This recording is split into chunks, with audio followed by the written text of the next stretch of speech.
Agora sim. E a gente quer falar para vocês um pouco sobre o núcleo de aprendizagem ágil que está acontecendo neste momento na Concert Technologies. E esse núcleo de aprendizagem, ele é uma feliz coincidência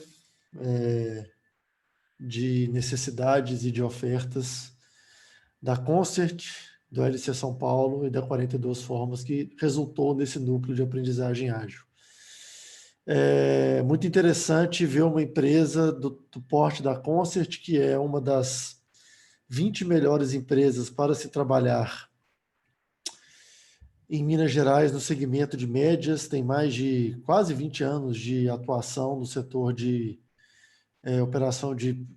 operação em tempo real, na área de energia, na área aeroespacial de defesa, com mais de 120, 150 empregados espalhados pelo Brasil, e que não tinham uma ação de aprendizagem corporativa estruturada, sair do 0 para 59 ações de aprendizagem, com mais de 75% dessas ações vindas de repertório interno e quase mais de 90% de adesão, de engajamento nessas ações, junto com uma iniciativa que o LC São Paulo e 42 Formas começaram pensando muito nessa questão da aprendizagem corporativa, da educação corporativa, como a gente pode fazer ela ser diferente das formas tradicionais que eu acho que muitos de vocês conhecem.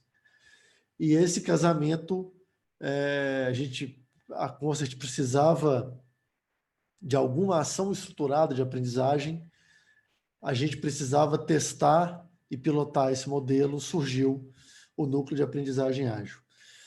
Quem vai estar com a gente hoje, eu sou o Felipe Menhen, sou sócio da 42 Formas, a Juliana Teixeira, da Concert, pode dar um oi aí, que eu não estou vendo. Oi. O Marcos Arthur, que é meu sócio e membro da LC São Paulo. Boa noite, Marcos. Boa noite. E a Juliana Machado, que é do LC São Paulo. Ei, Ju. Oi, maravilhosos, estou aqui.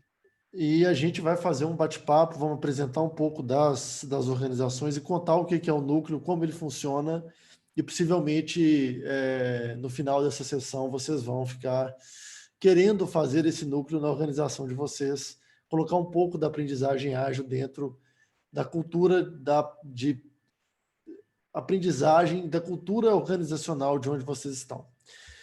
Ju Teixeira, são várias Jus aqui, você tem que ficar atento. Conta um pouquinho para a gente da Concert.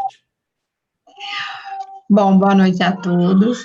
O Felipe antecipou um pouquinho, né, sobre a Concert. Nós somos uma empresa com sede em Belo Horizonte, mas desde a pandemia estamos espalhados aí por todo o Brasil, né, aderimos ao home office, já era um programa que a gente tinha e ampliamos agora na pandemia e não vamos mais voltar atrás.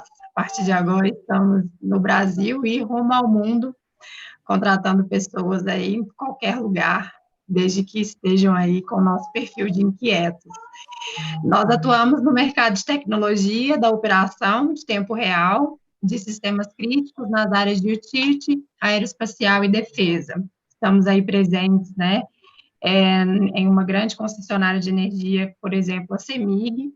Temos aí um time de mais de 30 pessoas atuando hoje no sistema de operação da CEMIG, e somos mais de 120 profissionais, acredito agora com mais de 150, como o Felipe falou, em todo o Brasil.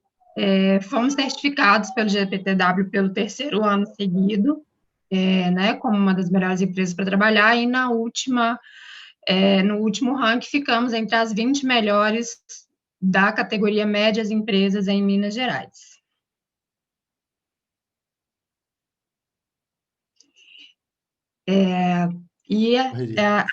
Essa aí a nossa história. Achei que você estava me interrompendo aqui. Não, jamais. Bom, então, somos uma empresa de inquietos que, apesar da certificação GPTW, temos aí esse gap de treinamento e com o núcleo de aprendizagem ágil estamos trabalhando para reverter aí esse indicador que não era muito favorável para a gente. Ô Ju, eu acho interessante falar também sobre essa questão do GPTW, o fato de que um dos principais alertas que apareceu para vocês foi a questão do treinamento e do desenvolvimento, né? Isso, um dos indicadores do GPTW, ele pergunta, né, para o colaborador se a empresa tem ações de treinamento e desenvolvimento. E esse era um dos nossos indicadores mais baixos, né? Apesar da gente ter várias outras ações e ser considerada uma empresa com um clima organizacional muito bom, a parte de treinamento ficou a desejar aí por muito tempo. Então, foi uma ação que a gente pensou que poderia casar aí com melhorar esse indicador. Legal. Ju Machado, e o LC São Paulo? O ALC São Paulo, então, gente, o ALC, essa sigla, ALC, ela é de Agile Learning Center, é em inglês porque ele nasceu em Nova York, né? O primeiro ALC foi lá em Nova York em 2013. E ele é uma estrutura que reúne ferramentas e rituais para apoiar a aprendizagem autodirigida. Porque quando a gente fala de aprendizagem autodirigida, a tendência, porque a gente não está acostumado com esse tipo de aprendizagem, é pensar que vai ser caótico, né? Pensar que não vai ter contorno. E é justo o oposto disso, né? O LC, ele oferece uma estrutura muito bem marcada e muito clara, muito transparente para organizar essa forma diferente de aprender, né? E isso por si só já transforma a cultura de aprendizagem, porque lembra as pessoas que existe outro jeito de aprender que não a heterodireção, que não receber conteúdos de professores, de mentores e de instituição, na verdade, né? Ele tira essa institucionalização, esse sequestro do conhecimento das instituições e emancipa as pessoas para aprender o que a curiosidade delas, o que a necessidade delas está pedindo ali, né? E a gente opera no LC pelo ciclo ágil, que é intenção, criação, reflexão e compartilhamento, né? O compartilhamento é uma fase muito importante dessa iniciativa de aprendizagem, porque a gente sabe, né, provado cientificamente, que quando a gente ensina, a gente aprende muito. E a rede ALC hoje, ela conta com mais de entre 40 e 50 centros de aprendizagem para pessoas de todas as idades, né? Então, a gente está trazendo isso aqui para as organizações, porque a gente acha que as pessoas têm que aprender de um jeito legal também, né? Então, é isso. Efetivo e legal. Bem.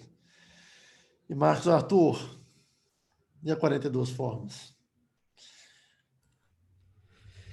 Bom, a 42 Formas é uma empresa que trabalha com aprendizagem organizacional desde 2013.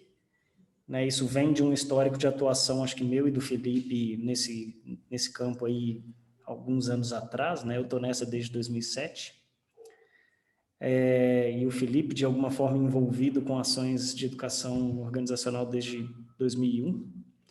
Então, a gente já passou por várias vertentes de atuação, né? Começando com uma proposta de trabalhar o design instrucional para os cursos online de uma forma mais com mais qualidade, né? E a gente foi se ressignificando ao longo dos anos, porque é sempre aquela história, vamos para o caminho que a gente acredita como um caminho efetivo de aprendizagem. E nessas buscas, né, a gente teve um caminho já bem diferente o ano passado, e nessas buscas, em algum momento, a gente encontrou a LC. Né, eu fui fazer uma imersão em aprendizagem ágil em janeiro desse ano, e aí me deu o clique. Falei, poxa, eu acho que isso aqui é o que faz sentido para a aprendizagem de maneira geral, né? Eu falo me deu o clique assim, né? Porque eu estou me colocando como indivíduo, mas na verdade isso veio das pessoas já envolvidas com isso. A própria Ju, né, que já vinha com alguns projetos, algumas possibilidades de projetos dentro da área de aprendizagem organizacional, com o Alex, né, o outro fundador do ALC São Paulo, a Isa, que me levou para isso, não está aqui agora. Bom, enfim, e aí a gente começou a fazer essa proposta de ressignificar. E aí, com isso, a gente passou a atuar com 3 principais frentes, sendo de todas a maior o núcleo de aprendizagem ágil, que é isso que a gente vai falar um pouco hoje aqui, e que traz essa aprendizagem com mais sentido, com mais autonomia para as pessoas, com mais significado em geral para todos os envolvidos, pessoas e organizações. Alguns conteúdos que a gente tem de catálogo, relacionados à aprendizagem, à habilidade, soft skills e várias outras coisas. E o design para aprendizagem, que segue uma linha mais personalizada de cursos e treinamentos e, enfim, outras coisas. Muito bem. E por que a gente pensou no núcleo de aprendizagem ágil? O que foi a razão disso acontecer? Eu acho que, Marcos, você começou já a fazer essa resposta a partir da sua imersão, a partir de conhecer um pouco do ALC, mas essa sua resposta, ela tem outras perguntas, que é aquela experiência que eu acho que muita gente que está aqui, que trabalha com educação corporativa, tem sobre projetos de educação corporativa, como eles são feitos hoje. Você pode falar um pouco sobre isso? Sim, posso, claro. Bom, primeiro de tudo, você fala sobre essa questão de trabalhar e aprender a trabalhar, né? Para a gente, eu acho que isso é mais do que sinônimo, né? Principalmente porque a gente trabalha com aprendizagem, né? Então, se a gente o nosso trabalho é praticamente uma meta-aprendizagem e a nossa aprendizagem talvez seja um meta-trabalho, viajando um pouco na filosofia aqui. Mas assim, o que acontece? Por que a gente entrou nessa? Porque ao longo do tempo, a gente viu todas as ações, né, tudo que a gente viu em aprendizagem nas organizações em geral, sempre encontra barreiras, restrições, né, os desafios que as organizações enfrentam aí.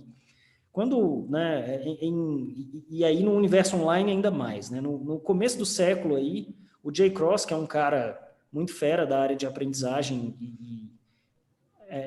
fez uma pesquisa, né, juntou 2 grandes organizações para gerar uma pesquisa sobre o aproveitamento dos cursos online naquela época ali, que foi um estudo que rolou ali no começo, né, entre 2001 até 2006, por aí, e chegou-se à conclusão no frigir dos ovos que de tudo que se colocava numa plataforma de LMS,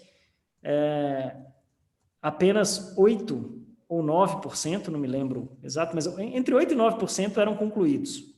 E muita coisa não era concluída porque você tinha problema técnico, você tinha questões diversas, mas essencialmente você tem um problema do engajamento, né? Fazendo uma pesquisa, inclusive informal, né, nesse meio da aprendizagem organizacional, eu pergunto para muita gente, como é que é o índice de conclusão de cursos aí, de ações de aprendizagem na sua organização?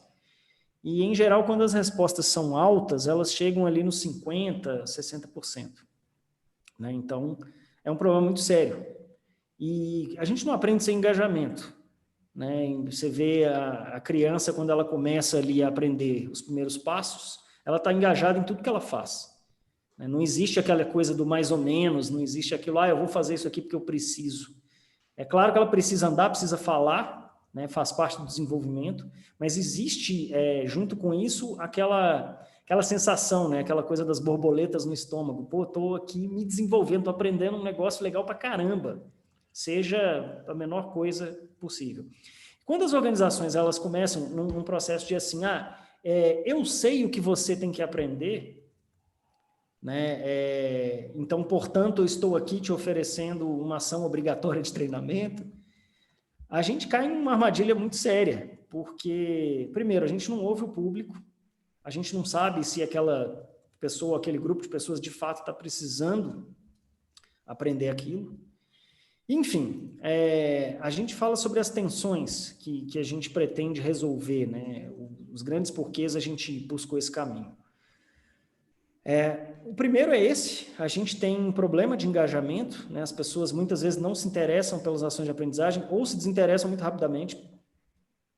O segundo ponto é que a gente tem uma aprendizagem pouco efetiva ou não efetiva, e muito disso é derivado do primeiro ponto, né? Se eu não estou engajado, dificilmente eu vou ter uma aprendizagem efetiva, eu vou absorver aquilo com carinho, né? E muita coisa que eu não aplico, né? Aprendo, mas assim, não tem aplicação prática. Por isso, trabalhar, aprender, trabalhar, né?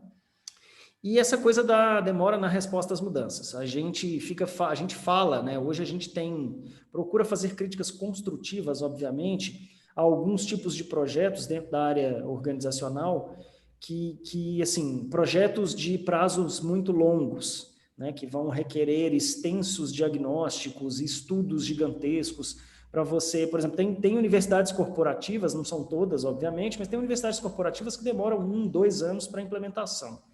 E no nível de complexidade, de velocidade que a gente vive hoje, não cabe mais isso, né? Eu preciso disso para agora, para amanhã, para ontem, né? E é curioso porque as empresas pedem, a gente vive muito esse cenário, né, com projetos. As empresas sentam na mesa com a gente para passar um briefing e falam: preciso disso para agora, para ontem. Porém, o processo de construção não é rápido. Não tem agilidade, e aí não tem agilidade não no sentido da rapidez, né? A agilidade, ela significa qual que é o meu índice de resposta à mudança. Então, quer dizer, eu comecei uma ação hoje. Se o mundo muda amanhã, eu preciso mudar minha ação. Se ele muda no mês que vem, eu preciso mudar de novo.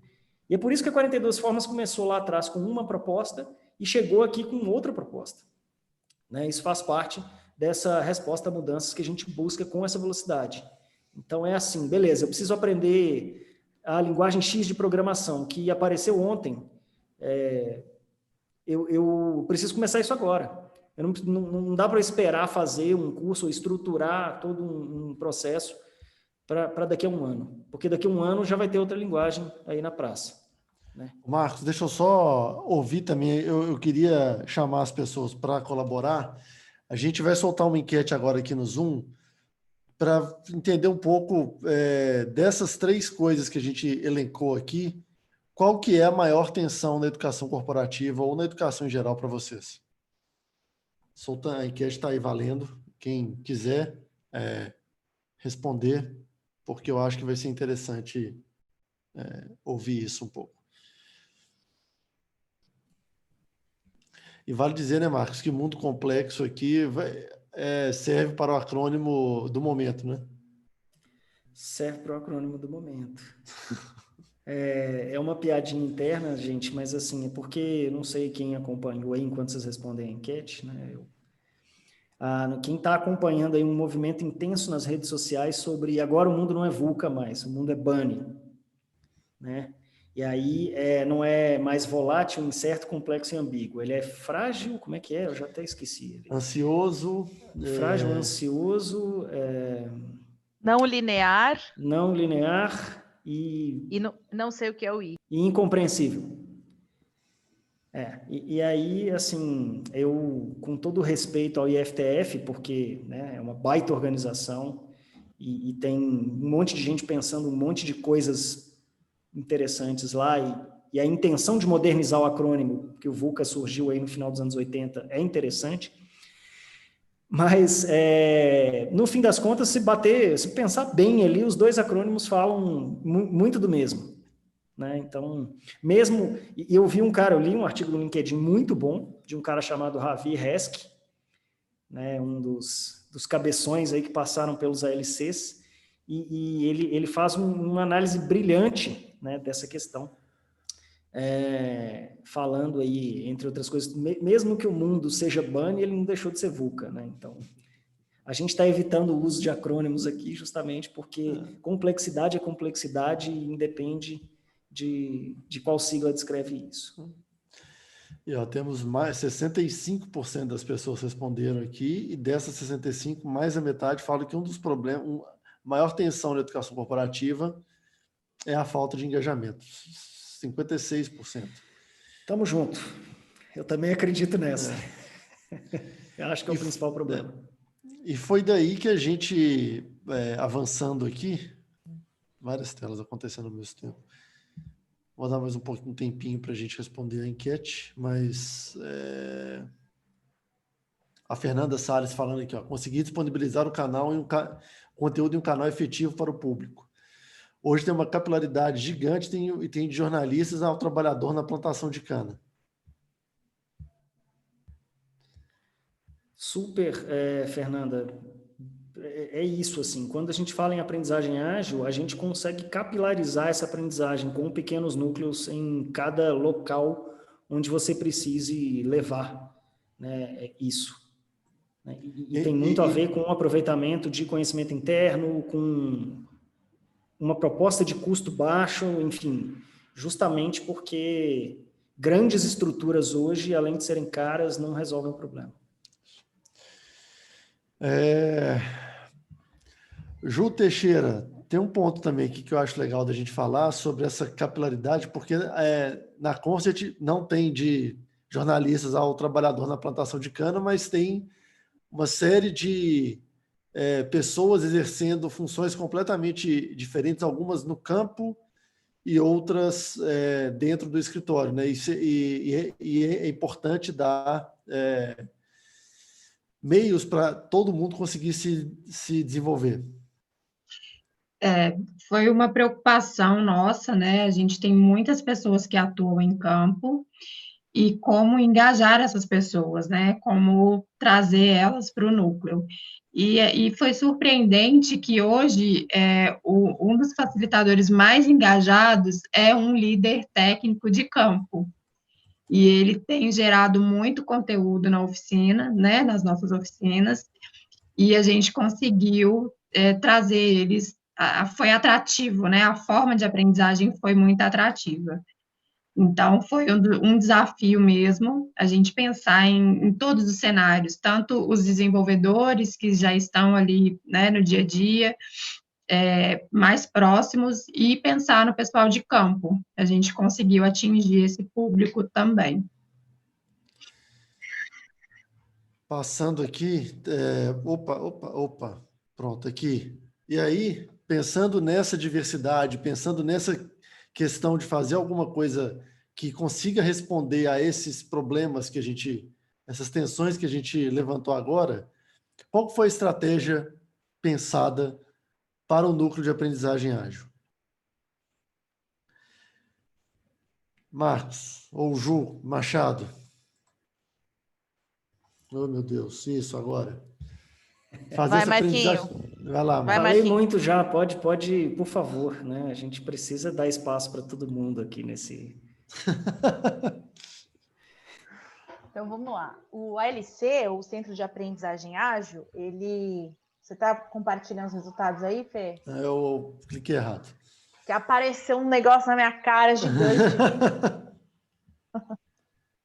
Então, ele se pauta, ele se apoia em 3 pilares. O primeiro, como eu já falei, né, a aprendizagem autodirigida, que tem tudo a ver com autonomia, tem tudo a ver com qual que é a demanda de aprendizagem. Ela é somente a demanda do líder ou é a demanda do próprio colaborador? Como que você encontra essas duas demandas e tem um uso do tempo mais efetivo, né? Acho que a autonomia responde muito essa pergunta. Ele também se pauta na questão da cultura intencional. Quando você está participando de um núcleo de aprendizagem ágil, você consegue construir a cultura dentro da sua organização. E isso quer dizer o quê? Que o que você fala, o que você precisa é atendido, é ouvido, você tem voz naquela organização, naquela instituição. Portanto, o seu senso de pertencimento àquela comunidade, ele fica muito atendido, né? Então, isso é uma coisa muito interessante. E, claro, né, como não poderia deixar de ser, o uso das ferramentas ágeis. E não só, a agilidade ela não só está no uso da ferramenta ágil, mas na agilidade como uma capacidade, como um modelo mental, né, de se adaptar rápido, de errar pequeno, dessa versão do MVP, estou sempre beta, eu vou ajustando a minha rota, então é por aí. É importante falar aqui também que uma grande adaptação foi necessária fazer, porque a imersão do ALC ela é presencial, né? Idealmente, um núcleo desse aconteceria de uma maneira presencial, mas a gente está vivendo uma pandemia, não precisa nem falar, 8 meses, aquele negócio todo, e a gente teve que fazer essa adaptação de transformar toda essa estratégia em uma experiência online. E aí, como funciona isso? A gente cria esses squads multidisciplinares e a gente utiliza o ciclo ágil para impulsionar os sprints. E ao longo de 12 semanas, a gente está facilitando encontros, ensinando a metodologia, a gente desenvolve e a gente devolve às pessoas esse desejo natural de aprender para promover a autonomia e a evolução da cultura dentro da organização.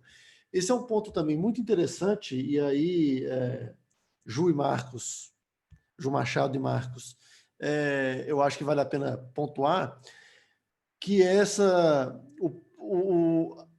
não faz sentido uma consultoria fazer esse produto e ficar lá morando para sempre, sem devolver a autonomia total para as pessoas, né? E aí tem um processo de redescobrir a autonomia no aprendizado, que eu acho que é super importante a gente falar aqui. Tem algum dos dois que quiser comentar, por favor.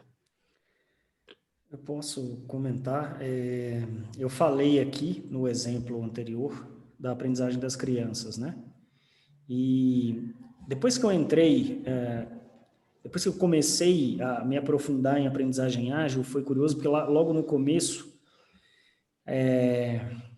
várias descobertas e tudo mais, tinha várias pessoas me dizendo assim, mas peraí, a autodireção não é para todo mundo. E no começo, pensar, pô, de repente não é, né? Não é para todo mundo. E refletindo sobre isso, né? Eu cheguei à conclusão que sim, é para todo mundo. E por quê? Porque, na verdade, a gente nasce assim, né? Quando a gente é criança, a gente é autodirigido para tudo. Eu não chego lá e falo assim, eu vou... Né? A criança, ela busca, né, o que ela quer aprender, ela busca os meios dela, né, e ela tem suporte no entorno dela, dos adultos, né, das coisas ali do entorno. Então, o que acontece é que em algum momento da vida, a gente entra num processo de racionalização, de enquadramento, que nos levam para um outro lugar. E aí a gente começa a acreditar que a gente depende de outras pessoas para aprender o que a gente precisa. E, na verdade, por mais que a gente, sim, possa ter esse suporte, e quando eu falo de suporte, vale formal, informal, né? Eu posso ser um autodirigido com um título de doutorado, né? Ou eu posso ser um autodirigido melhor do que um doutor né, que tem um título. Enfim, então, essa questão da autodireção é isso. E quando a gente fala de devolver o desejo natural de aprender, está muito baseado nisso. O engajamento que a gente busca, ele passa por essa autonomia que a gente entrega para as pessoas e a gente para de fazer coisas obrigatórias. Né? A história do Daniel Pink, que diz lá que obrigatoriedade leva a conformidade, mas autonomia leva ao engajamento. Isso é perfeito para a área de aprendizagem, porque eu só consigo ver obrigatoriedade em coisa de compliance mesmo. Eu preciso fazer um curso de prevenção à lavagem de dinheiro aqui dentro da minha organização e todo mundo é obrigado a fazer porque isso é lei. Então, é uma vertente. Agora, fora desse campo, né, quando eu obrigo as pessoas, eu estou trabalhando com a possibilidade de tirar esse engajamento. Aquela história. Eu tenho um grande amigo que começou a fazer cerveja artesanal e aí ele virou um industrial. E hoje ele fala comigo, cara, eu perdi o prazer de fazer cerveja, porque agora é obrigação e eu tenho um monte de coisa aqui nas minhas costas para resolver. Então, é isso. Acho que a obrigatoriedade mata muito do que a gente tem de engajamento. Ju, quer complementar alguma coisa? Eu acho que quando o Felipe fala, né, que é lembrar, acho que tem muito disso, a gente lembrar que a gente é aprendiz autodirigido, a gente nasceu assim. Então, lembrar disso é muito importante. Eu gosto de usar essa palavra, que é emancipar, né? A gente se emancipa para aprender o que a gente precisa e tem necessidade. E isso não é nada melhor para gerar engajamento e gerar também um aprendizado significativo, né? Algo que você aprende que responde a uma pergunta real que mora dentro de você. E não apenas algo que te disseram que você precisa aprender. Né? Então, só fazer esse adendo aí. E a gente pensando essa estrutura dentro de um contexto organizacional, trouxe algumas respostas interessantes e, embora a gente quisesse, o objetivo era realmente desenvolver a cultura de aprendizagem nas organizações, especialmente na Concert, que é o nosso caso hoje, a gente começou a perceber benefícios indiretos do núcleo dentro da organização.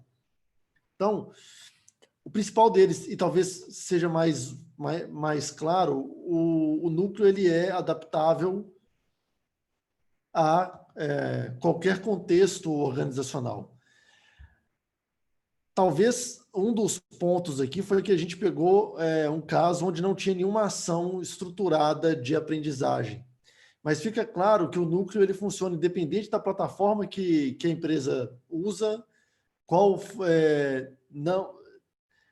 se já tem ou não um LMS, se já tem apoio de outros conteúdos. Então, a gente começou rodando no Zoom, passamos para o Microsoft Teams, começamos usando planilhas do Google Drive, porque eram as coisas mais fáceis da gente trabalhar naquele momento. Mas agora já usando com muita tranquilidade as ferramentas que a Concert já tinha disponíveis para o seu time. E também a ideia da cultura de aprendizagem, mudar ou fomentar ela. O Ju Teixeira, você falou que um dos principais facilitadores está no campo, mas tem também um ponto muito engraçado, interessante, que foi, por exemplo, as pessoas se reunirem para fazer uma roda de conversa em inglês, né? Esse foi um dos nossos, de um ganho, né, que já é um grupo autodirigido, sem o apoio nenhum, mais da 42 Formas, que foi a criação de um grupo de conversação de inglês, e surgiu através de uma oficina, né, que uma das nossas colaboradoras ofertou para incentivar o idioma, e aí, a partir dessa oficina, surgiu a ideia do grupo de conversação. Então, semanalmente, as pessoas têm se encontrado, e é muito bacana a gente acompanhar que cada semana um dos integrantes sugere lá um tema de discussão, então eles estão bem engajados e dá um orgulho danado de acompanhar. Outro ponto, outros pontos, essa muda a função do RH dentro da organização, e aí a gente, na nossa experiência, né, Marcos, a gente vê assim que o RH ele é muito cobrado para resolver todas as demandas de treinamento e faz isso de uma forma muito reativa, às vezes. Você transferir essa autonomia para as pessoas faz com que o RH automaticamente tenha uma função de, em vez de prover, dele permitir, dele possibilitar que as pessoas se desenvolvam, né? A gente fica como um facilitador, né? A gente abre os caminhos, ele facilita para que aquilo aconteça. cada ciclo que a gente ia passando, a gente percebia que iam surgindo demandas que até mesmo o RH não tinha acesso, né? Eram demandas pessoais ali, mas que impactariam ali no dia a dia das pessoas.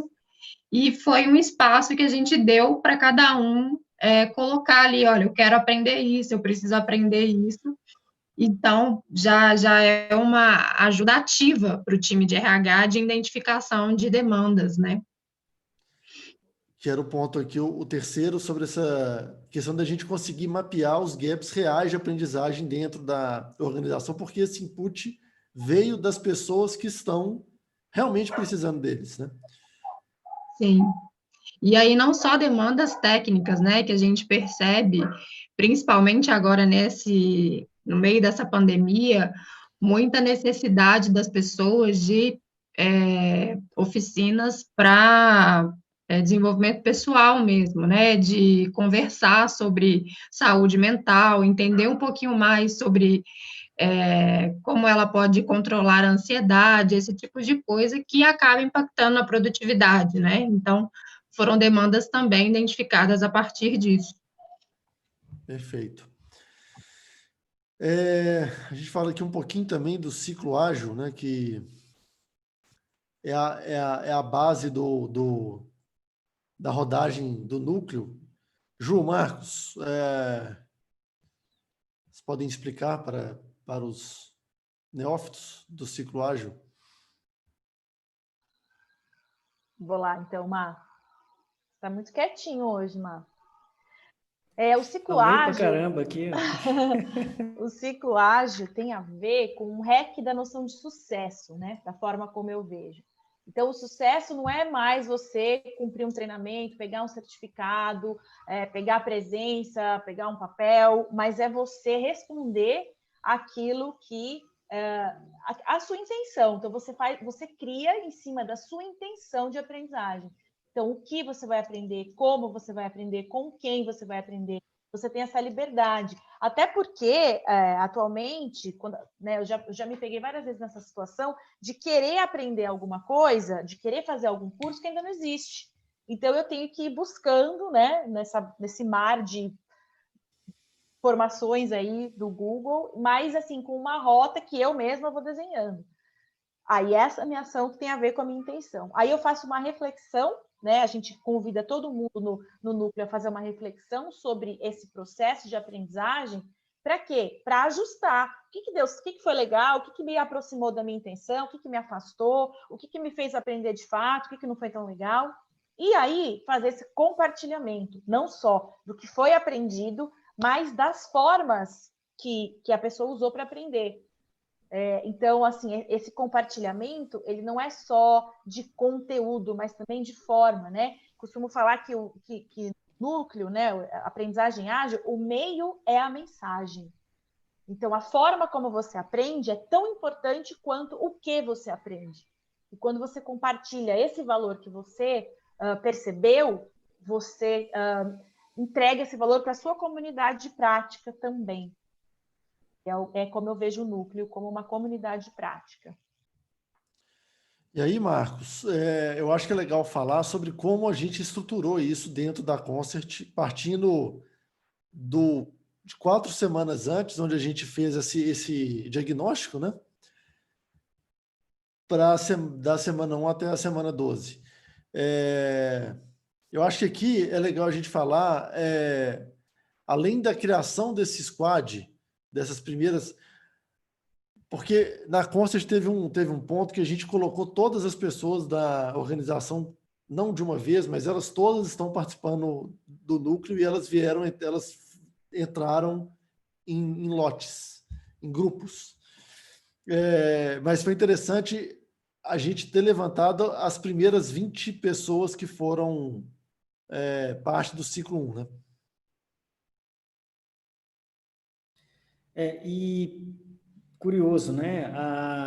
O exemplo de implantação na Concert é a essência do ágil, né? Porque a gente propôs isso como um piloto, sem saber muito bem como ia funcionar no ambiente organizacional, e a gente foi fazendo os ajustes de rotas necessários para chegar onde a gente está hoje, né? Então, isso é um negócio interessante, porque como o núcleo é uma estrutura facilmente manobrável, né, diferentemente de uma universidade corporativa, a gente consegue adaptar muito facilmente os contextos. A gente fazia reunião, quer dizer, de calibragem todas as semanas, e a gente identifica pontos ali a cada semana que eventualmente precisam de ajuste, e a gente ajusta ali naquele momento, ou alguns dias depois, e pronto, está rodando diferente.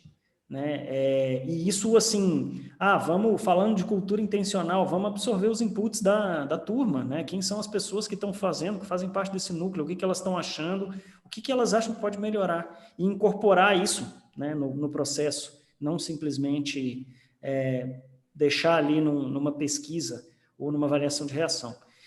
Então, a gente teve uma fase de preparação, que foi essa fase em que e é a fase que a gente faz o levantamento dos participantes.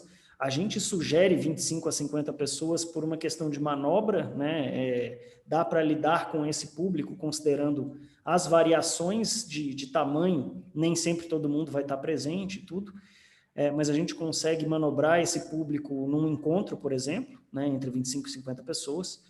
Então, para uma experiência piloto, é um tamanho que a gente identificou como bom. A gente faz um levantamento de ofertas que já existem na organização. O que é isso, né, gente? O Felipe falou de repertório interno. A gente dá uma mapeada, né, de alguma forma, no que a própria organização já tem de conhecimento que pode ser compartilhado. Né? Eu cito sempre aquele caso clássico, né? As empresas grandes, então, têm dezenas de problemas com isso. A gente recebeu muito briefing, assim, o cara chega a pessoa do RH para a gente e fala, olha, eu tenho aqui o seu João, que é um operador de uma máquina que foi concebida quando o seu João veio para a fábrica. E aí ele veio aqui e tal, ele aprendeu a operar a máquina, ele é o cara que sabe tudo da máquina, ele é o cara que dá manutenção da máquina, e o seu João está com 30 anos de casa. Então ele já está quase se aposentando, né? E eu não sei o que fazer se o seu João sair da empresa, porque o conhecimento vai ser perdido. Eu vou ter que reconstruir isso, eu vou ter que fazer alguma coisa nesse sentido. Então, assim, são conhecimentos como esse do seu João, como um exemplo, né? E outros conhecimentos que podem ser multiplicados dentro da própria empresa. O quanto as empresas gastam de dinheiro contratando consultoria externa para ensinar coisas que tem gente lá dentro que é muito melhor, não está no gibi. Né? A gente existe essa síndrome, né? O viés de autoridade, né? O consultor externo sabe mais do que eu. Não necessariamente. E, inclusive, porque se você tiver alguém que pode prestar consultoria interna e trazer um conteúdo de forma interna, provavelmente vai ser melhor que o consultor, porque ele vai conhecer a cultura, o ambiente, as pessoas. Então, você tem um ganho de escala nessa transferência de conhecimento. Então, ofertas da organização são, basicamente, conhecimento que a organização já tem e a gente sistematiza isso de alguma forma e traz isso para as pessoas que estiverem interessadas em absorver. E aí, por fim, a gente define a carga semanal.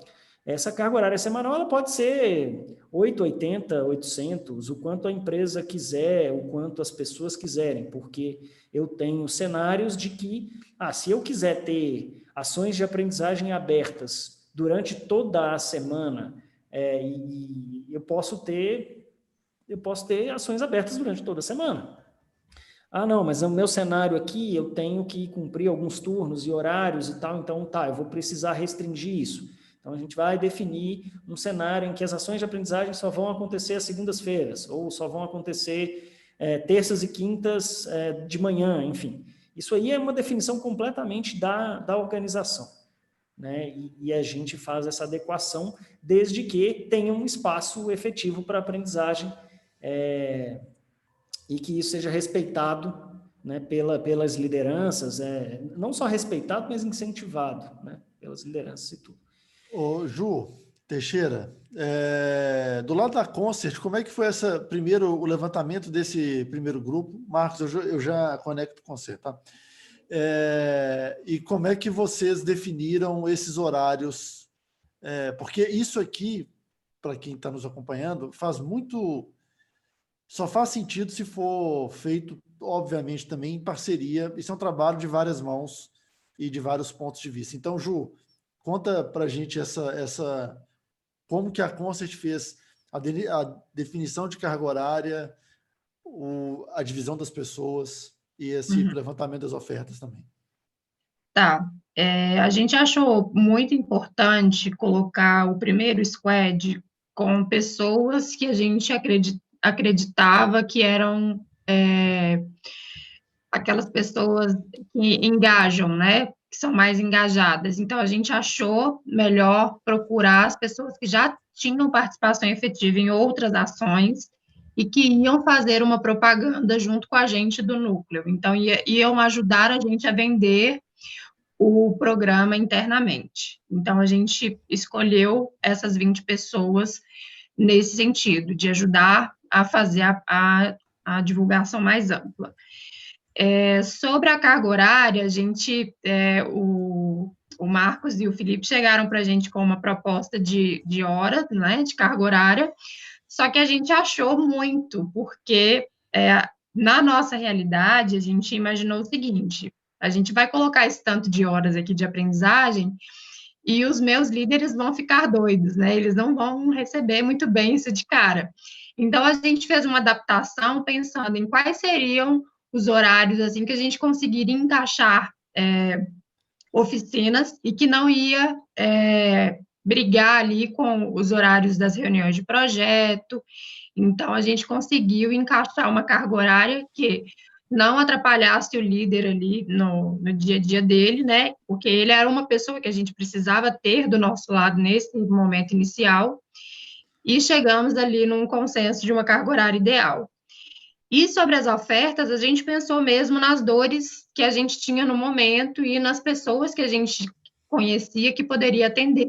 Então, já tinha algumas pessoas com conhecimentos chaves que a gente queria compartilhar e multiplicar, e aí a gente fez um levantamento das ofertas iniciais. Maravilha, obrigado. E aí, definido essa primeira fase, a gente partiu efetivamente para a rodagem do ciclo, já nessas 12 semanas. No caso da Concert, o ponto era que a cada semana, 20 pessoas se juntavam às 20 que já estavam participando, para a gente colocar todo mundo e testar os modelos à medida que a gente fazia as coisas acontecerem, né? E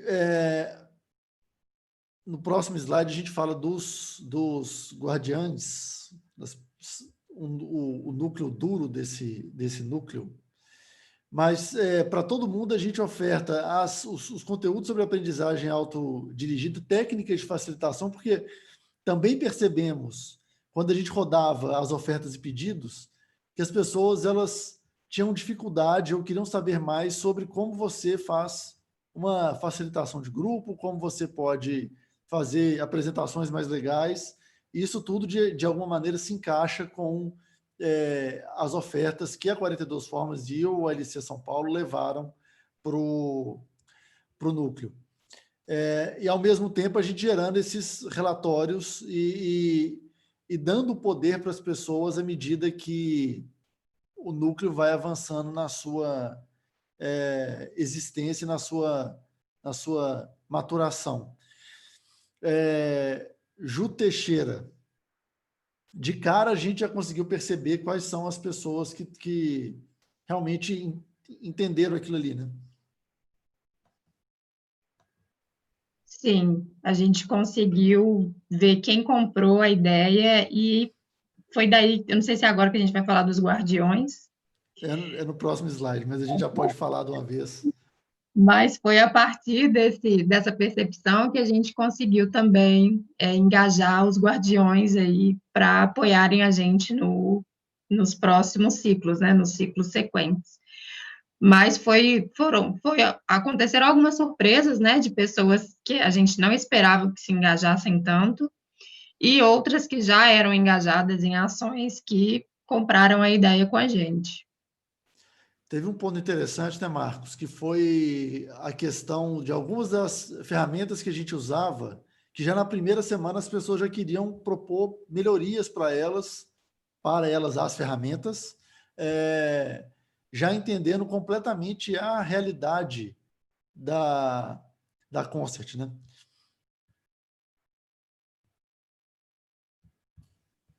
Repete, por favor, o final, porque cortou para mim aqui.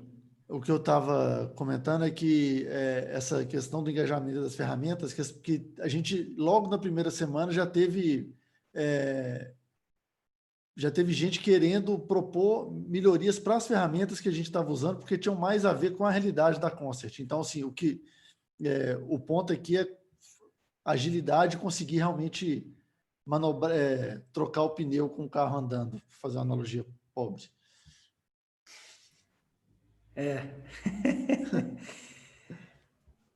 Trocar a asa com o avião caindo, né? Isso.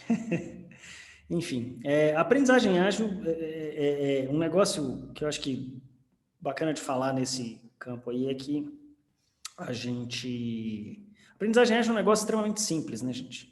Você roda com um punhado de folha de flipchart e meia dúzia de post-it. A Ju aqui me corrija se eu estiver errado, né? E aí é que está o grande ponto, porque essa simplicidade tem um poder gigantesco, que é justamente por isso, né? Se não fosse simples, acho que não seria nem ágil. E essa adaptação ela pode ser imediata. A gente começa ali a trabalhar com algumas planilhas de Google Drive, que é um negócio fácil, né? Você manda o link aqui, todo mundo acessa, está ali a informação, está ali o que a gente precisa para começar a rodar, e depois você identifica, eu tenho uma ferramenta aqui que já é integrada com outras assim, que outras assado e tal, que já integra com a minha agenda que está no Outlook, ou com a minha agenda que está no Google, no Google Suite, enfim. E aí, essas adaptações foram sendo feitas muito rapidamente, né? E a gente continua adaptando, é um negócio que segue rodando, né? A gente tá ainda, né, em curso e vai continuar, né? Espero que para todos sempre. Contribuindo aqui, Marcos, de fato, as mudanças foram acontecendo muito rápido, assim. É um depoimento que eu quero dar, que a gente ia identificando pontos de melhoria e a gente ia corrigindo isso muito rápido. Então, a gente foi percebendo a evolução do núcleo, assim, em poucas semanas, né, desde da primeira oficina lá, que a gente fez o primeiro encontro, até a terceira semana já tinha mudado muita coisa, e para melhor, né, a gente conseguiu fazer melhorias aí muito rápidas. Perfeito, isso aí. Ju Machado,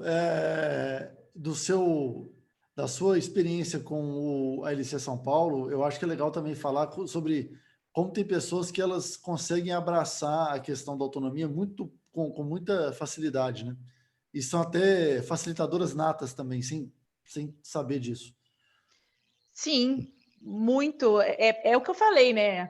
A gente já tem esse drive da autodireção dentro da gente. Então, quando às vezes a gente vive, né? Acho que o Marcos vê um pouco isso lá na eleição de janeiro, as pessoas se deparando com isso e se maravilhando, dizendo, gente, não é possível que existe um jeito de aprender assim. Eu sempre quis aprender assim, porque é um jeito muito natural para o ser humano aprender.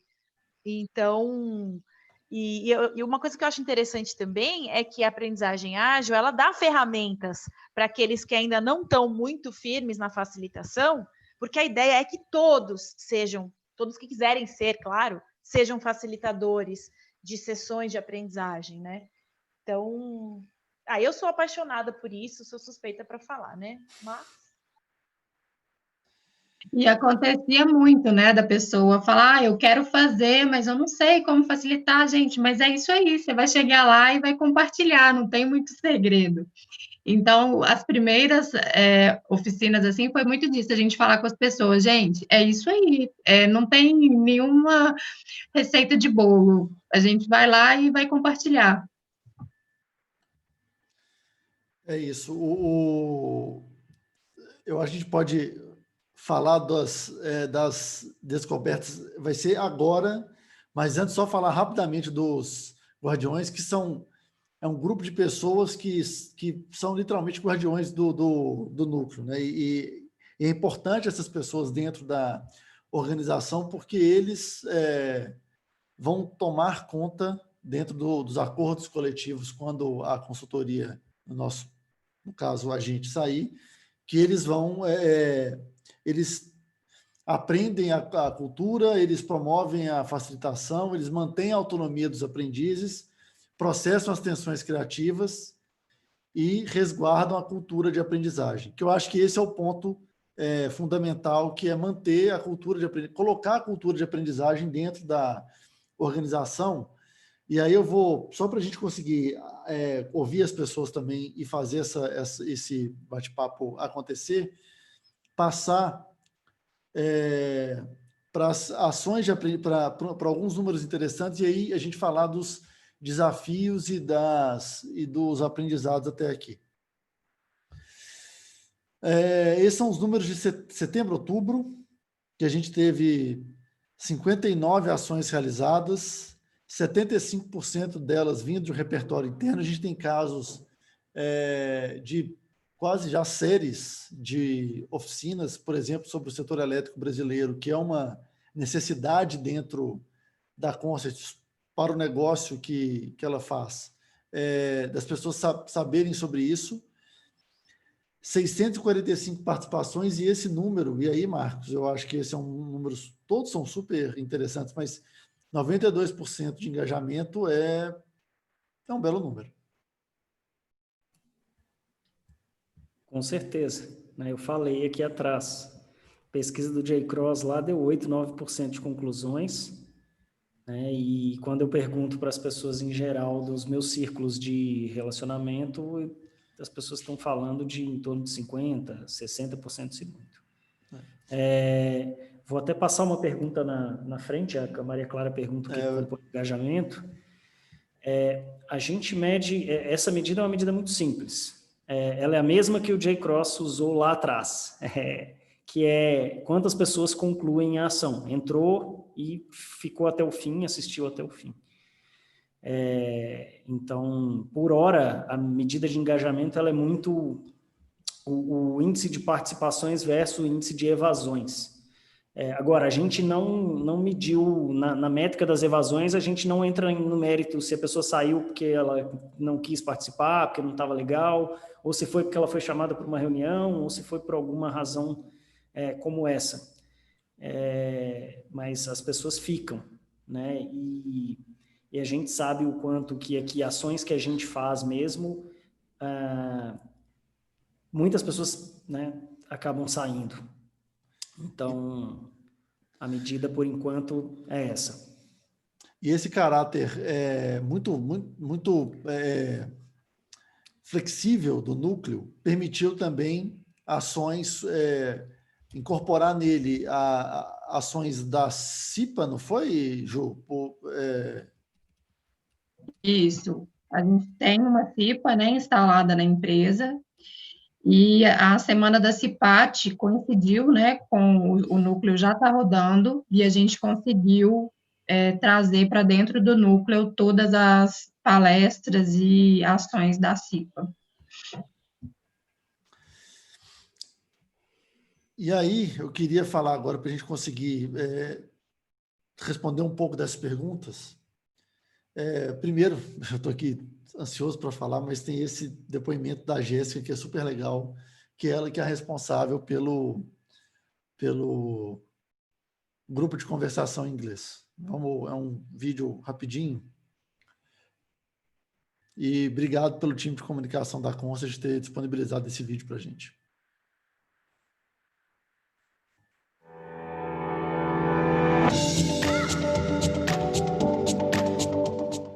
Olá, meu nome é Jéssica e eu queria compartilhar um pouco com vocês sobre minha experiência com o Núcleo de Aprendizagem Ágil Concert, que é um projeto voltado para a educação corporativa, onde os próprios participantes podem apontar os temas que eles têm interesse e também apontar quais tipos de oficina eles podem oferecer a partir das experiências pessoais e profissionais deles. E eu acho que essa é uma metodologia muito mais assertiva, realmente focada no que as pessoas querem aprender, que traz uma diversidade de temas e conteúdos muito bacana. E assim, para mim, poder ofertar uma oficina no Núcleo de Aprendizagem foi uma excelente oportunidade para compartilhar experiências que talvez não estejam tão ligadas à nossa área de atuação, mas que de alguma forma vão ajudar os nossos colegas a se desenvolverem.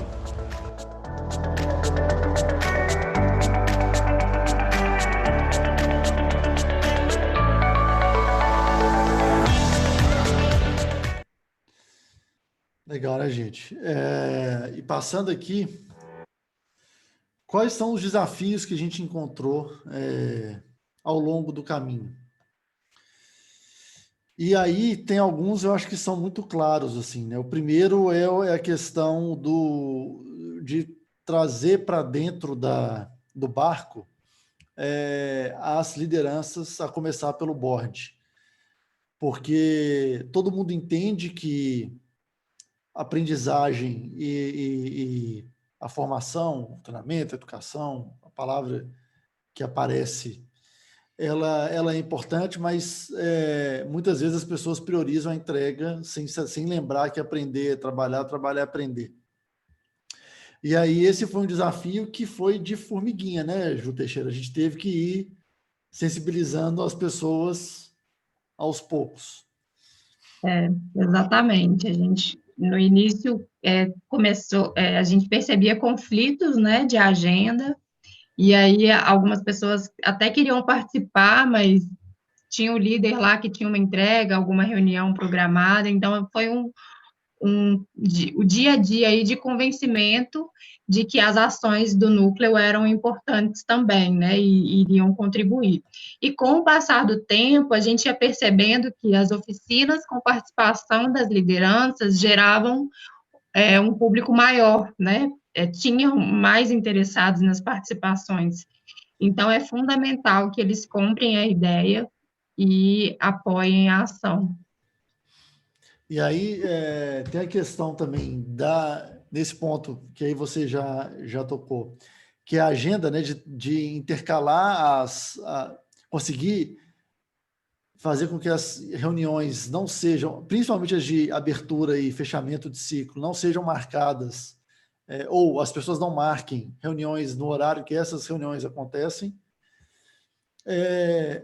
Ainda tem aquela coisa quando uma liderança está presente, a adesão ela é maior.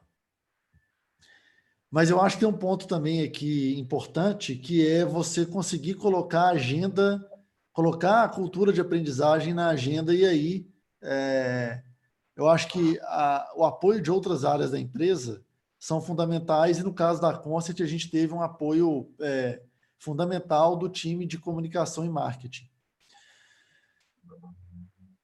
Marcos, A gente, vai lá, só complementar que a gente conseguiu o apoio, né, da diretoria da empresa para congelar a agenda, no sentido de que os próprios diretores não agendariam reuniões, né, internas nos horários de abertura e fechamento dos ciclos. Então, a gente conseguiu esse apoio, que foi fundamental, e a gente vai conseguir um engajamento maior ainda a partir disso.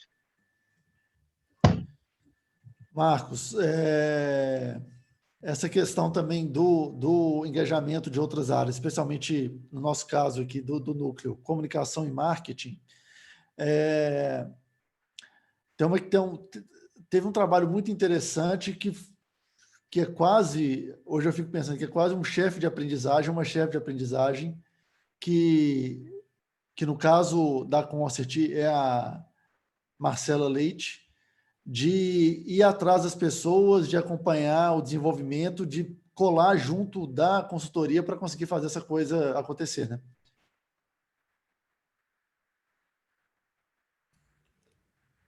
Certamente. A Marcela foi um ponto fundamental. A gente pode dizer que ela, na prática, foi nossa primeira guardiã, né? Embora ela não esteja no grupo oficial. E o trabalho que ela fez foi incrível, porque não só nesse processo mesmo de chamar as pessoas, né, de estar ali sempre com as informações na ponta da língua, de ajudar a coletar todas as métricas que a gente levantou, enfim. Isso é um trabalho super importante. E quando você fala de integração, né, do RH com o marketing, isso é um outro ponto também que acho que, quando a gente fala de núcleo, a gente está falando de integração geral, né? A empresa inteira, as áreas todas as equipes.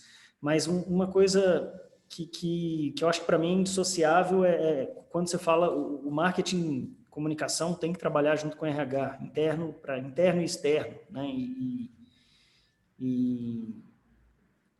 E essas coisas, né? Essa conexão, ela foi fundamental para que as coisas acontecessem de verdade, né? A Ju, com todo o suporte de RH, de enabler aí interna, e a Paty, a Marcela, com essa atuação forte na comunicação, né, de estar o tempo inteiro levantando a bola do núcleo, né, com ações que mantenham esse organismo vivo, porque também não adianta saber que existe um núcleo ali e eventualmente ele sendo esquecido porque ninguém me lembrou que ele existia, né? A gente sabe que as pessoas estão muito ocupadas no dia a dia e é preciso que a gente avise, né? Marcela lá, toda oficina, alguns minutos antes mandando, gente, vai começar a oficina tal, né? Então, muito importante esse trabalho, importantíssimo.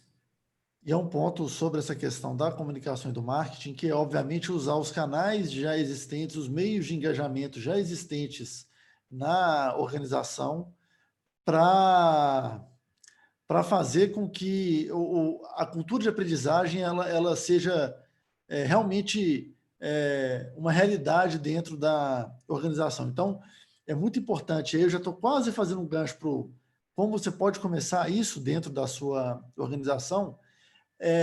Em vez de empurrar uma tecnologia nova, empurrar uma coisa nova, já usar o que tem existente e o que já naturalmente, já traz engajamento natural para as ações. Então, um grupo de WhatsApp, uma intranet, o próprio Microsoft Teams, para fazer com que as pessoas entendam que existe um núcleo, que ele é um apoio para as diversas ações de aprendizagem e de troca de experiências dentro da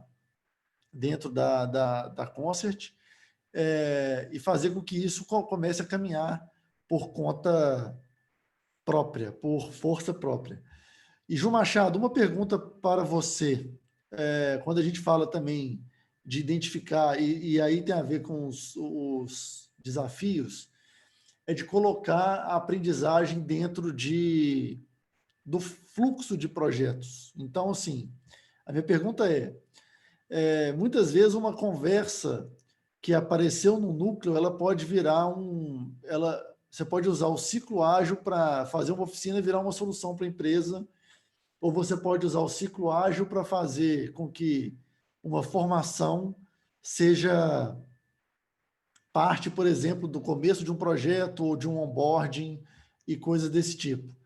O que é importante é que as pessoas saberem que elas têm essa autonomia para ir atrás do conhecimento e propor também soluções para conseguir os objetivos, né?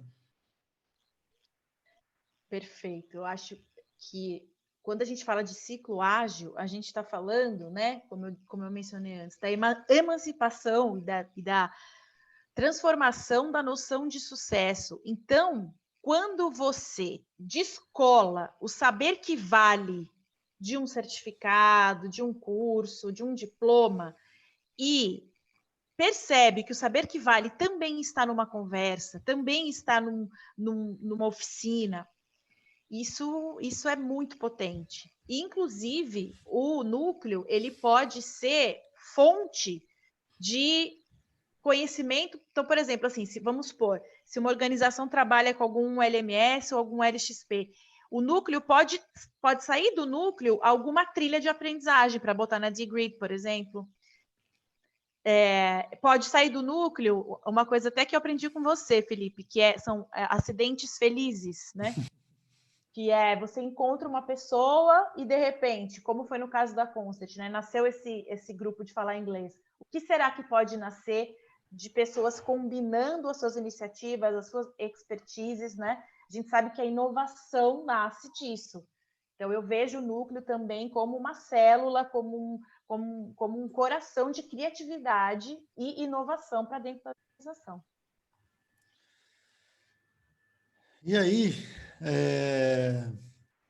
para as pessoas que querem começar... Opa, antes da gente ir para as perguntas, às vezes dá duplo clique aqui. As pessoas que querem começar, rapidamente, Marcos, para as pessoas que querem começar, eu vou fazer essa mesma pergunta para vocês três. Qual que é o primeiro passo para querer começar? Vontade. Olha,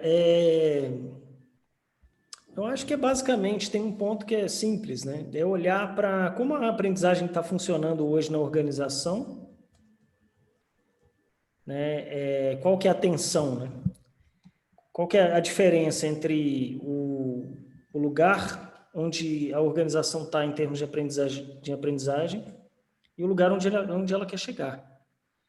Então, acho que esse é o primeiro passo, porque quando a gente fala de engajamento, que foi aí eleita a maior tensão, e eu concordo, né, das minhas andanças, observações aí, acho que é o maior queixa que eu escuto, a gente precisa rever a forma como a gente está fazendo. É isso. Então, acho que talvez o primeiro passo seja essa revisão de como a gente está fazendo. Se você está fazendo um negócio aí que a galera está participando pra caramba, está tendo um monte de ações legais, bacanas e tal, e não vale índice obrigatório, né? Eu tenho 100% de presença aqui e 0 de evasão porque a ação é obrigatória. Não vale. É assim, as pessoas estão participando porque elas querem. Então, acho que o primeiro passo é isso, dar uma revisada no que tem e pensar em onde quer chegar. Ju Teixeira, do lado da organização, como começar? Eu acho que o primeiro passo é não ficar apegado a paradigmas antigos, assim. Eu acho que é se libertar de formas antigas, porque se a gente ficar preso, igual o Marcos falou, de um público, de fazer um treinamento obrigatório com temas somente técnicos, né, e exigir a presença das pessoas, isso você já vai com uma mentalidade fechada e dificilmente você vai conseguir o sucesso, né? Eu acho que é isso, é se desprender de modelos antigos, né? E Ju Machado, como começar? Acho que tem uma dose de coragem, né? E aí, falando de coragem como uma ação do coração, né? Não no sentido de, que bobinho, que bonitinho, que fofinho, mas no sentido de lembrar que você é um ser único e que você certamente tem para oferecer para a sua comunidade algo que só você tem. Só que a gente não é acostumado a pensar isso. Né, a gente, principalmente quando a gente fala de aprendizagem, né, a gente costuma, estou generalizando, tá?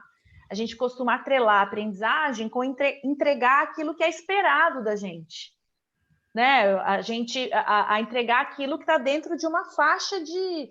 Você não pode ser muito sabido, você não pode ser pouco sabido, você tem que saber aquilo mais ou menos que te deixa previsível para o meio onde você está.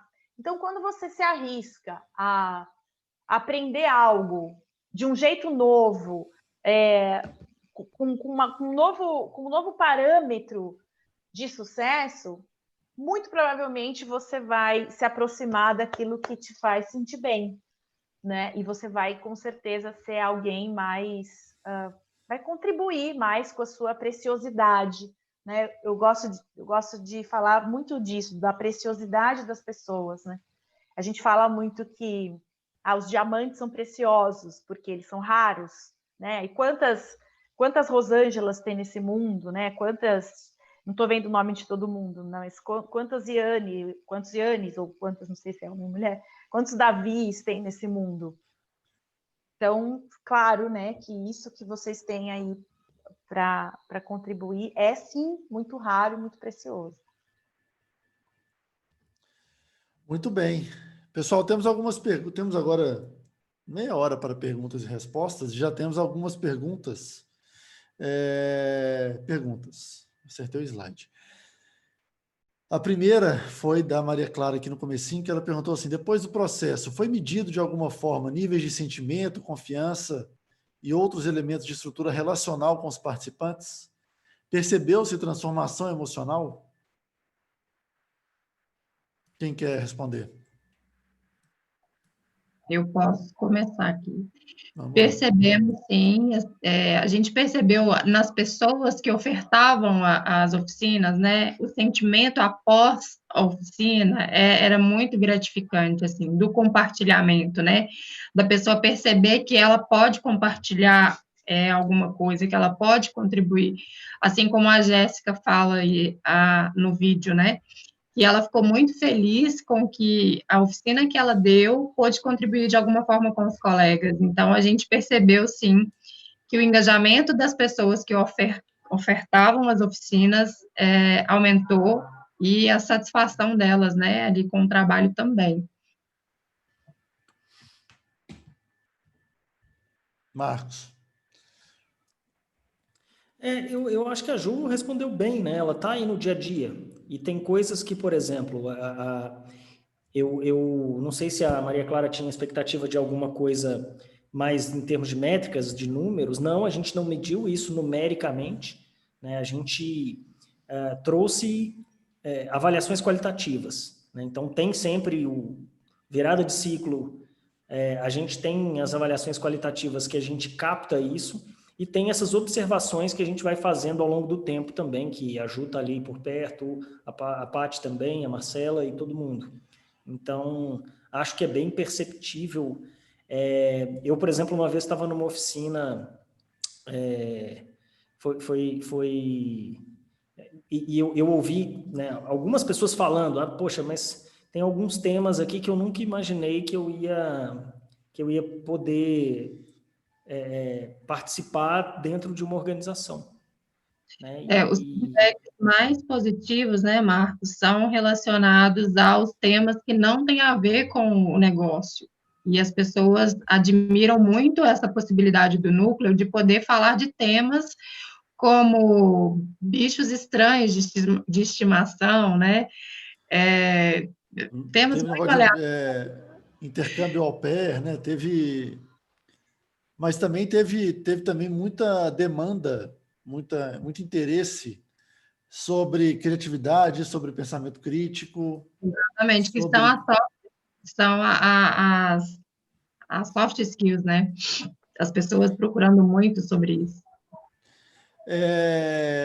E aí, pegando aqui, Maria Clara perguntando aqui, ela falando que ela queria ser uma mosca para ver pesquisa de clima de um ano para o outro. Nesse caso, a Concert ainda tem uma vantagem que é o GPTW, que dá um número objetivo sobre iniciativas de desenvolvimento. Então, pode ser uma métrica. Inclusive, a gente já vai ter em janeiro agora, a gente já vai ter rodado o piloto completo, né, até final de dezembro, e janeiro já tem o GPTW de novo.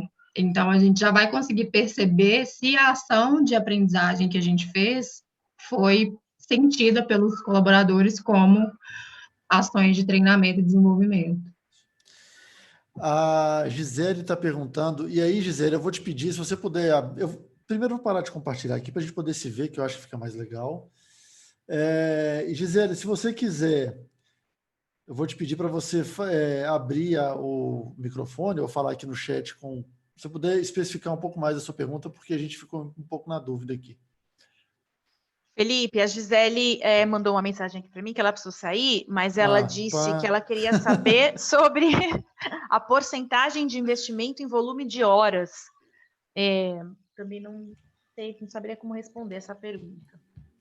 Eu assim, né, também não, eu queria que ela esclarecesse um pouco mais, mas talvez seja, eu anotei aqui, né, com a porcentagem de investimento em volume, pensando na organização como um todo. Eu não sei se ela está imaginando isso, considerando uma jornada tradicional de trabalho, né, se a gente for pensar numa jornada de 40 horas semanais, só para fazer uma conta, né, uma jornada de 40 horas semanais e o volume de ações de aprendizagem que aconteceram, a gente tem mais ou menos perto de 20% de tempo nesses 2 meses. Só que isso é uma conta muito, muito perigosa, na verdade, eu diria, porque as pessoas têm turnos diferentes, né? Não é todo mundo que participa de todas as ações. A gente tem... no caso da Concert, eventualmente, você tem turnos de fim de semana, você tem, né, enfim, então é difícil eu fazer essa conta assim tão precisa de qual seria o volume, né? O volume de ações, né, podemos dizer que o volume de ações de aprendizagem frente a uma jornada semanal de 40 horas ficaria em torno dos 20% nos 2 meses aí de aplicação, setembro e outubro. Maravilha. O Davi perguntou aqui mais cedo, como ser ágil com um público mais operacional, trabalhando as trilhas de aprendizagem e soluções em um negócio de baixo custo, como varejo, por exemplo? Davi, talvez seja interessante você também trazer um pouco mais de detalhes sobre a sua pergunta. O seu cenário hoje... assim, eu posso pegar um exemplo genérico, né? Mas se você quiser trazer alguma coisa mais específica, acho que pode ajudar a gente a responder melhor. Você quer falar alguma coisa?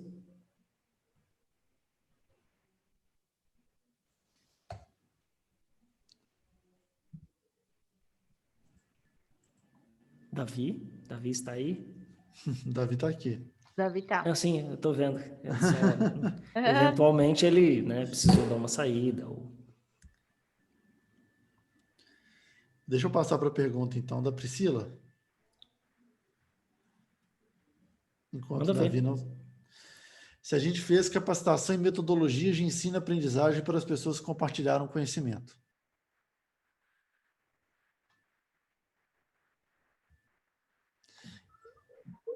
Isso é uma das ofertas, né? A gente... facilitação é uma das ofertas que a gente oferece como parte do núcleo. E também teve um trabalho que eu acho interessante, assim, uma resistência que apareceu logo de cara foi o argumento de que eu não sou especialista para poder falar sobre aquele tema. E a gente então já quebrou isso de uma vez para estimular exatamente o compartilhamento de qualquer informação. E aí, assim, basta a gente lembrar, e foram os exemplos que a gente deu, no meu primeiro trabalho, quando eu trabalhava com desenvolvimento de site em 2000, a pessoa que me ensinou mais sobre HTML, ela era a pessoa mais experiente que eu conhecia naquele lugar, mas ela não era uma especialista naquilo. Ela sabia mais do que eu, e para mim já bastava aquilo. Então, esse começo já é... Vocês ter interesse, ter vontade de passar o conteúdo já é grande parte do caminho. Mas a gente, sim, oferece facilitação e também a questão da aprendizagem autodirigida. Marcos e Ju. Eu acho... Oi. Quer falar, Ju? Vai lá. É muita Ju, né? Jus. Eu acho que o que facilitou também muito, Felipe, foi a participação da Marcela, voltando a falar dela aqui, o apoio dela, né, nas oficinas, incentivava as pessoas, que as pessoas sentiam que elas tinham um apoio ali, né, até mesmo para ferramentas, se precisasse ali usar alguma ferramenta. Então, acho que esse apoio dela nas primeiras oficinas foi fazendo com que as pessoas tivessem maior confiança. E o que eu ia falar, Pri, é o seguinte, a maioria das metodologias de ensino e aprendizagem, elas são desenhadas para as pessoas que não estão aprendendo com consentimento. Então, a aprendizagem autodirigida, ela é uma aprendizagem a premissa dela é o consentimento, ou seja, eu estou escolhendo aprender aquilo. Então, quando eu escolho aprender, que nem o Felipe está contando, ele escolheu aprender isso com essa pessoa, isso é muito diferente de você sentar e diante de um treinamento que aí está te entregando um conteúdo todo desenhado para você aprender, só que não está colando na sua vontade de aprender. Nem sempre, né? Mas sim, não tirando, obviamente, não tirando a importância disso, porque isso é sim importante, a gente tem ofertas também para contemplar isso quando isso é um pedido, ou isso é algo que a organização demanda. Eu estou perguntando isso, gente, porque assim, na empresa onde eu trabalho, boa noite primeiro, né? Boa noite. Desculpa. Eu tenho um programa de mentoria bem mais simples, né? Eu estou aprendendo com vocês para começar a fazer algo que é simples, mas que vai abranger muito mais gente. E que tem mais ou menos essa mesma lógica, né? Os mentores vão mentorar pessoas que seriam... Igual o exemplo que você deu, Felipe. Basta alguém que sabe mais do que eu para me ensinar. E eu fiz uma capacitação com as pessoas, e foi voluntário, quem quis ser mentor e quem ser mentorado, escolhia-se de forma voluntária, e as pessoas faziam as duplas, ou às vezes até trio. Só que eu percebi que quem se colocava como mentor, né, não, eu posso ensinar sim, e falava quais eram os temas. Falava assim, tá, Pri, mas eu não sei ensinar. Tinha às vezes um pouco de insegurança do não saber ensinar. Apesar de ele ter escolhido ensinar, falava assim, tá, mas você pode me ajudar? E óbvio, a gente fez uma capacitação simples de 2 horas, muito mais para dar formas que ele poderia fazer as reuniões de mentoria, para a pessoa se sentir um pouco mais segura, né? Por isso que eu perguntei se nesse caso seria interessante também, não para quem, porque realmente a pessoa escolheu aprender, né, aquele assunto, uma aprendizagem com consentimento, mas quem vai ensinar também, né? Então, assim, talvez para as pessoas se sentirem um pouco mais confortáveis em ocupar essa posição que muitas vezes é colocada que não, só quem é expert que pode ocupar essa posição do ensinar, né? Então, da gente deixar isso mais simples mesmo para essas pessoas. Por isso que eu perguntei. A Ju. Tá, estava esperando, estava com o microfone aberto, estava te esperando para não... O meu tá... Perfeito, perfeito, Pri. Eu acho que tem sim um apoio, né, muito, muito importante para quem está ali oferecendo, está se colocando numa posição de oferecer um conhecimento, que é uma posição de vulnerabilidade, né? Até para você apoiar, trazer segurança para essa pessoa.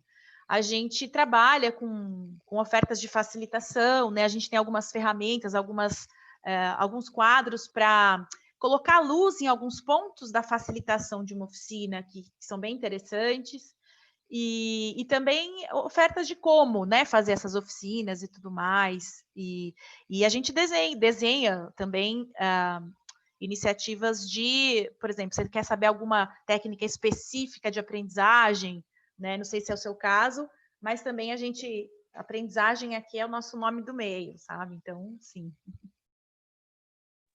Tá ótimo, muito obrigada.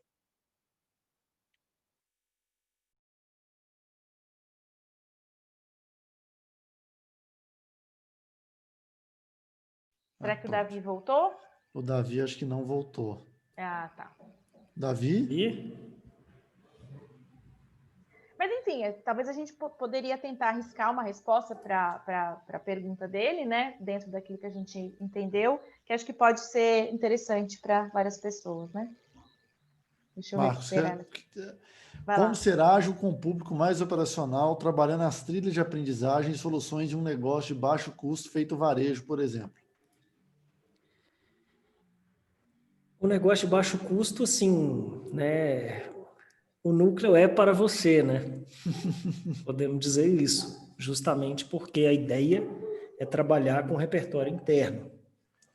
Quando a gente fala de varejo, e eu queria que ele esclarecesse um pouco mais o público, talvez, dele aí que ele está imaginando, mas a gente pensa muito em venda, né?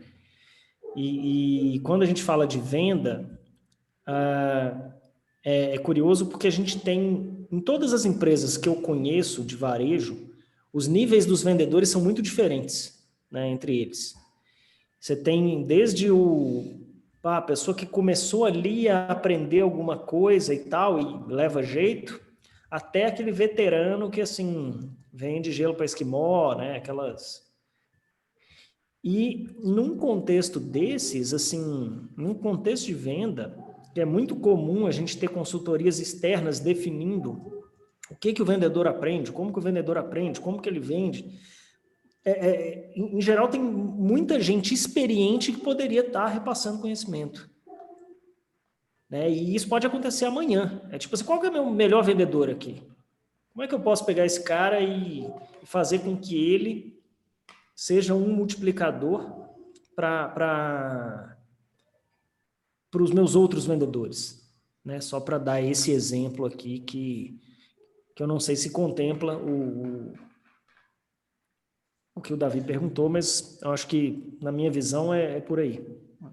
A Dani comentou aqui que acredita que mesmo no varejo aplicado, pois a equipe de vendas mesmo tem muito conhecimento e geralmente curtem muito compartilhar. Ô Dani, isso é muito verdade, e a gente tem experiência de estruturação de alguns conteúdos de treinamento para venda, por exemplo, ou promotor, para tentar estruturar isso, porque grande parte das coisas acontecia em grupos de WhatsApp de regionais ou de uma determinada região, não necessariamente uma regional estabelecida daquela empresa. Então, isso sim faz muito sentido e eu vou arriscar com alguma segurança que está certo. Eu tenho convicção de que as pessoas dentro dessas dentro dessa equipe de venda, elas aprendem com as pessoas mais experientes, e não olhando o curso de vendas que está na plataforma de treinamento daquela empresa. Só não chamo de aprendizagem, isso. Geralmente pode até já acontecer, só que não chamo de aprendizagem, porque o conceito de aprendizagem que tem, na verdade, é aquela coisa que o Ken Robinson fala, né?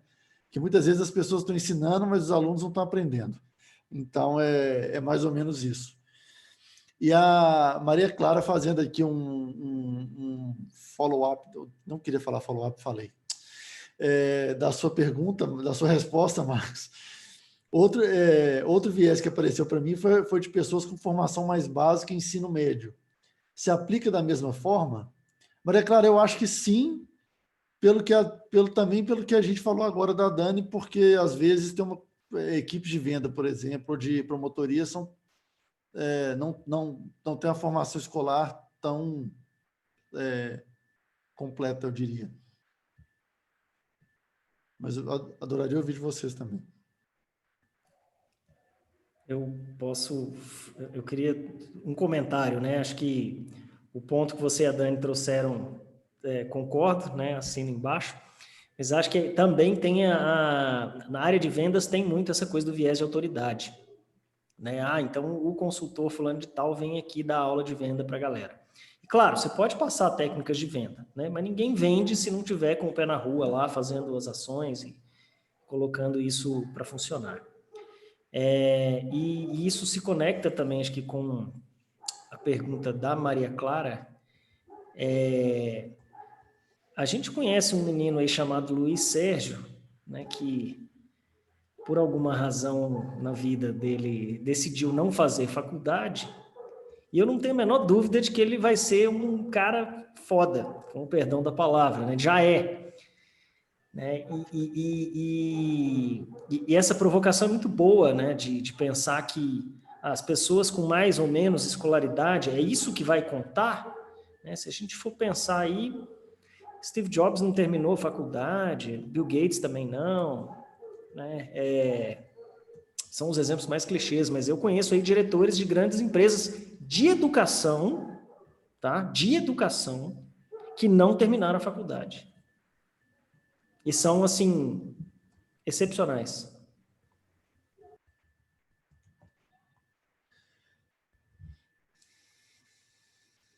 Um viés de várias pessoas no mercado, uma boa oportunidade para derrubar isso. Sim, super.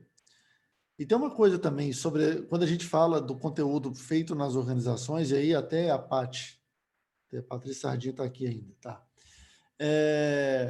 Por exemplo, uma coisa, um negócio da Concert, que não é vender, assim, quando a Concert vende alguma coisa, não está vendendo picolé, não está vendendo sabão em pó, não está vendendo, é algo altamente específico. Um curso online sobre vendas pode ensinar o básico de vendas, mas não vai saber ensinar a venda aquela venda qualificada que a Concert precisa fazer. Você não vai... o desafio, ele mora muito em pegar esse repertório interno. E a gente viu isso, eu acho, aqui também no núcleo, nessa nossa experiência, que algumas pessoas que foram contratadas durante a pandemia foram aprender sobre a empresa participando do núcleo e sobre as nuances do negócio. Ju Patti, não foi? Ju Teixeira. Foi. Muita gente entrou e isso facilitou a identificação da cultura, né, da empresa. Eu acho que foi uma forma até de acelerar esse repasse pelo distanciamento que a gente está vivendo hoje. Facilitou muito, sim.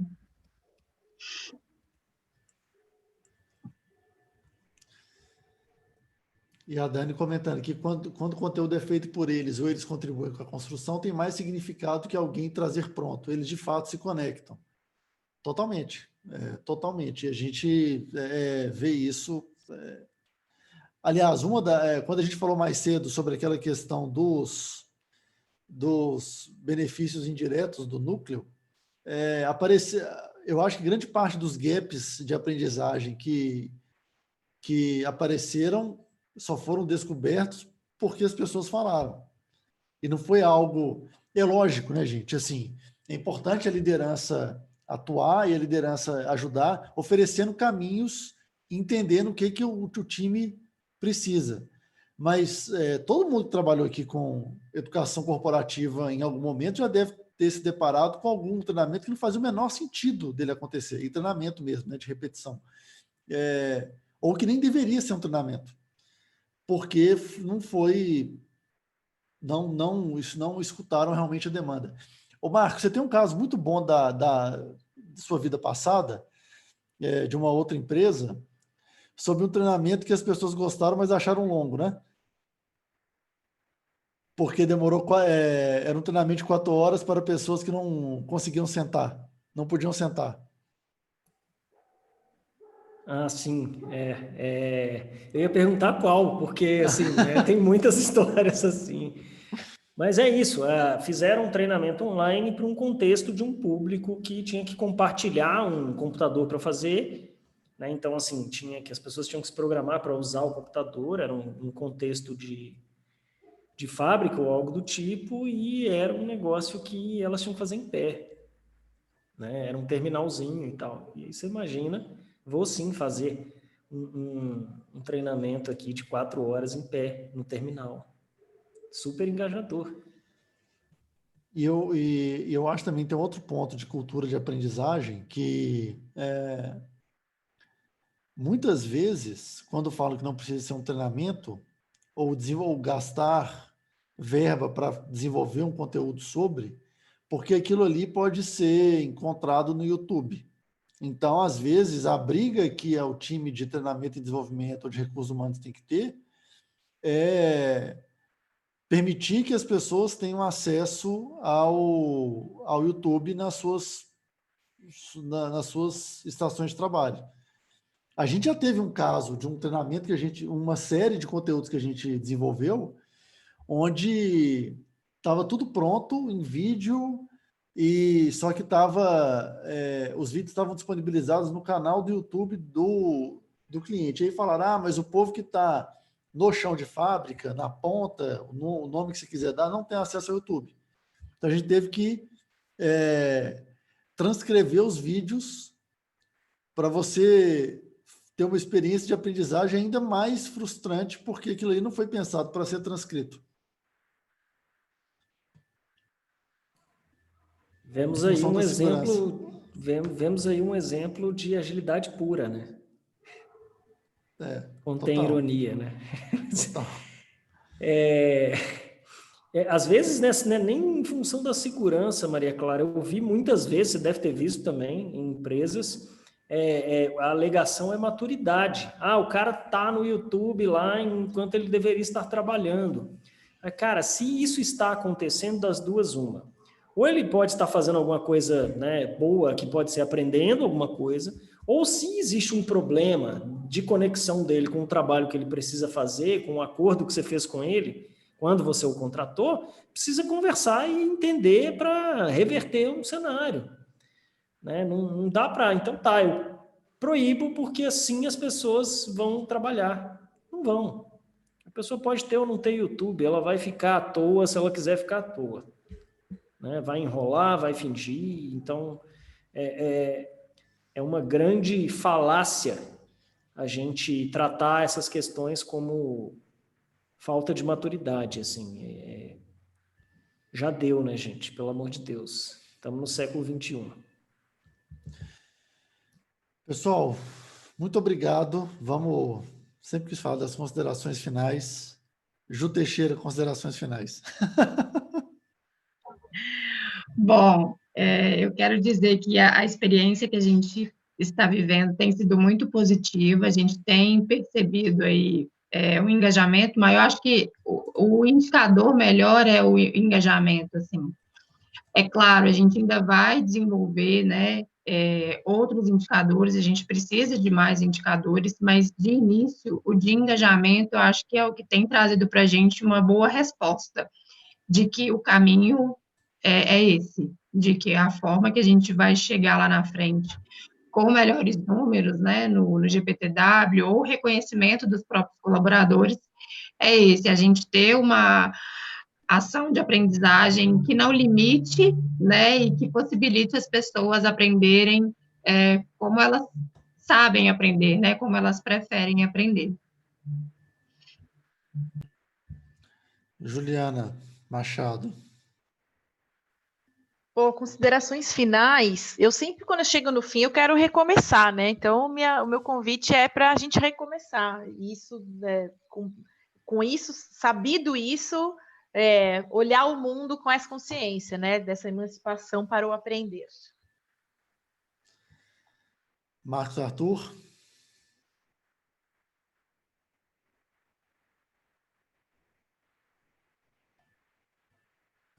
Perdão, microfone fechado. Considerações finais. Eu gostei das considerações finais da Ju, assim.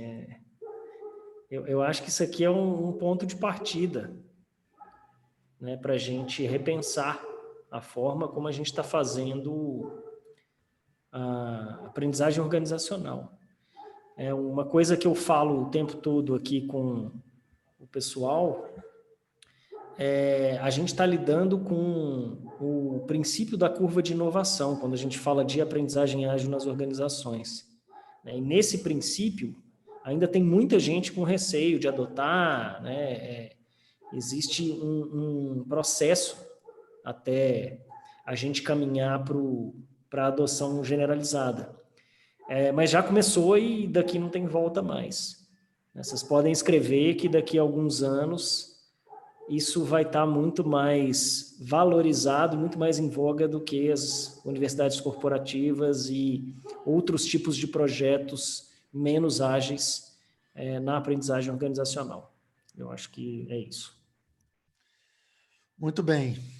Pessoal, muito obrigado. Fazendo as últimas parte de cerimônia aqui, vocês vão receber no e-mail cadastrado de vocês para esse evento um link para avaliação de reação e também um link para todas as redes sociais do LC São Paulo, da 42 Formas, da Concert. E Marcos, diga. Além disso, a Angélica me perguntou aqui também sobre a disponibilização desse material e eu disse, a gente vai disponibilizar a gravação desse material no nosso canal do YouTube, da 42 Formas e do LC São Paulo, né, porque... E espalhem, gente, se vocês gostaram, se vocês viram algum sentido nisso, espalhem mesmo, porque a gente precisa urgentemente rever a forma como as coisas têm sido feitas, em geral, nas organizações. A gente, né, se compromete a colocar lá o mais rápido possível. Exato. E aí, bom, então eu vou fazer um combinado com vocês aqui. Vocês vão receber no mesmo e-mail o link para avaliação de reação, o link para a gravação dessa sessão no canal do 42 Formas e do LC São Paulo, e também o link para vocês acompanharem 42 Formas, o LC São Paulo e a Concert nas redes sociais. Ju Teixeira, Marcos, Ju Machado, muito obrigado. Pessoal que esteve com a gente até o final, também muito obrigado. E estamos aí nas redes para a gente continuar essa conversa. Bom final de quarta-feira para vocês. Obrigada, gente.